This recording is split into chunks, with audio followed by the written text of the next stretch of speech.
श्रीराम जय राम जय जय राम.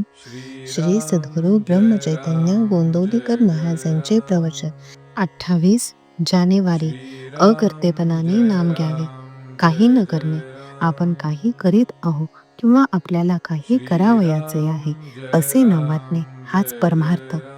पण स्वस्थ बसायला लावणे ही तुरुंगात मोठी शिक्षा समजतात. देहाने मनाने एकसारखी चळवळ करण्याची आपल्याला सवय लागली आहे.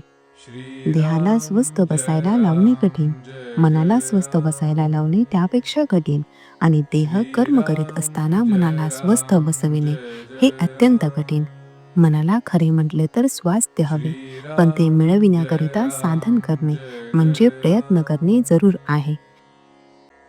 मनाचे स्वास्थ्य बिघडायला कारणे काय ती पाहू. पहिले, आपल्या इच्छेविरुद्ध गोष्ट होणे. दुसरे, आपल्या मागच्या बऱ्या वाईट कर्माची आठवण होणे. आणि तिसरे, उद्याची काळजी करणे. जो तो आपल्या इच्छेप्रमाणे व्हावे असे म्हणणार. सर्वजण तुमच्याच इच्छेप्रमाणे कसे वागतील? तुमच्या इच्छेविरुद्ध गोष्टी होणारच. तेव्हा स्वास्थ्य बिघडू न द्यायला आपली इच्छाच नाहीशी करावी. कोणतीही वस्तू मिळावी ही बुद्धी नाही ठेवू. हाव सोडावी, लोकांची आस सोडावी, अभिमान सोडून कर्म करीत राहावे. प्रयत्न करून यश आले नाही म्हणजे दुःख होते, स्वास्थ्य बिघडते. मी केलेच नाही म्हटले म्हणजे कुठले दुःख. प्रयत्न करून जे काही होते ते रामाच्या इच्छेने झाले म्हणावे.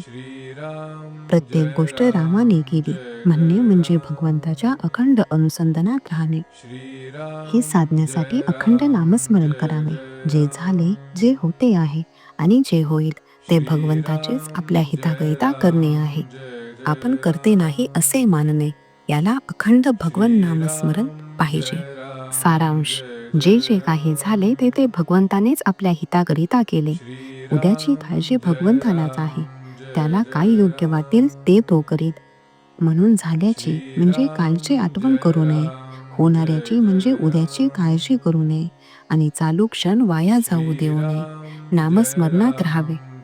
सगळ्या प्रपंचात खरी विश्रांती असेल तर ती नामस्मरणातच आहे.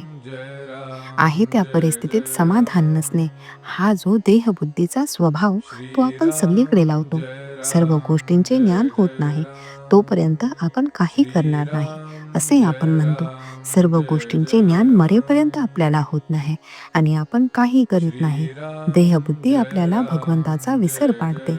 या देहबुद्धीवर आपण नामाच्या मंत्राचे पाणी शिंपडूया, म्हणजे तिची वाढ होणार नाही.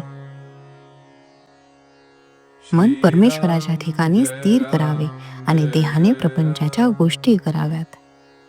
श्रीराम जय राम जय जय राम.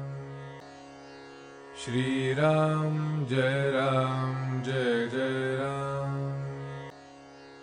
श्रीराम जय राम जय जय राम. श्रीराम जय राम जय जय राम. श्रीराम जय राम जय जय राम. श्रीराम जय राम जय जय राम.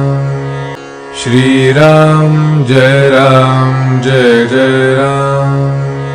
श्रीराम जय राम जय जय राम. श्रीराम जय राम जय जय राम.